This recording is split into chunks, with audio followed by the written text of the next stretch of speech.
a group of the students have been met by some ministers who were blocked down on Park Street from Central, and they wanted to pray with us Do you remember go. who any of those ministers were? No. Okay. I just remember saying my minister was not there. And who was your minister?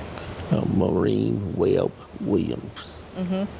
He was at 11th Street, Arch Street Baptist Church.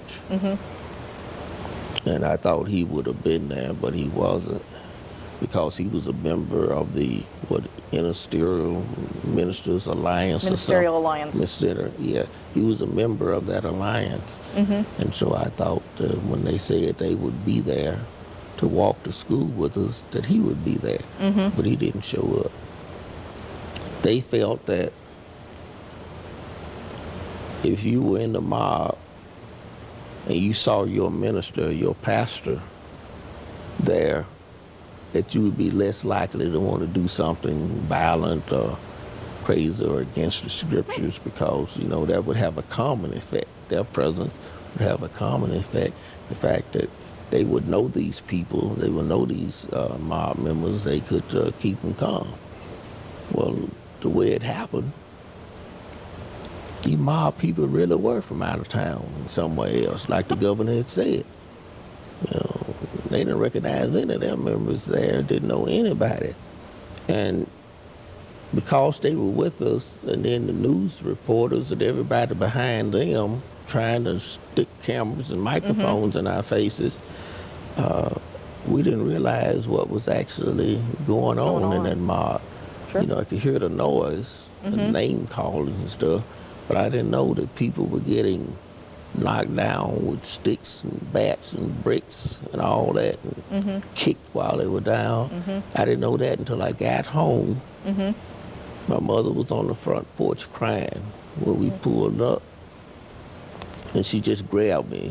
I couldn't get out of her clutches for maybe 3 or 4 minutes. She was just holding on to me, happiness, and I couldn't understand why she was so upset.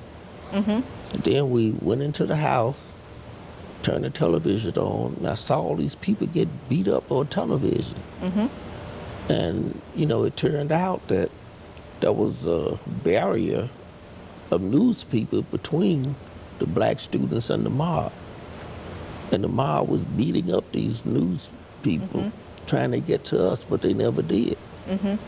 And that was what protected us that first day, was the news and the personnel trying to, to get a story, I guess, or get pictures.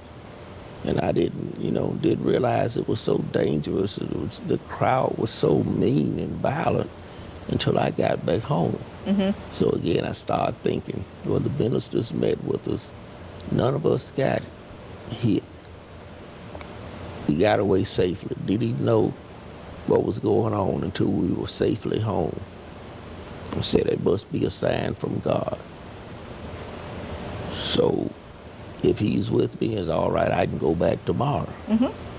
Because nothing can happen to me. I'm like a Superman. I can go up there, and if they throw at me, they'll just miss.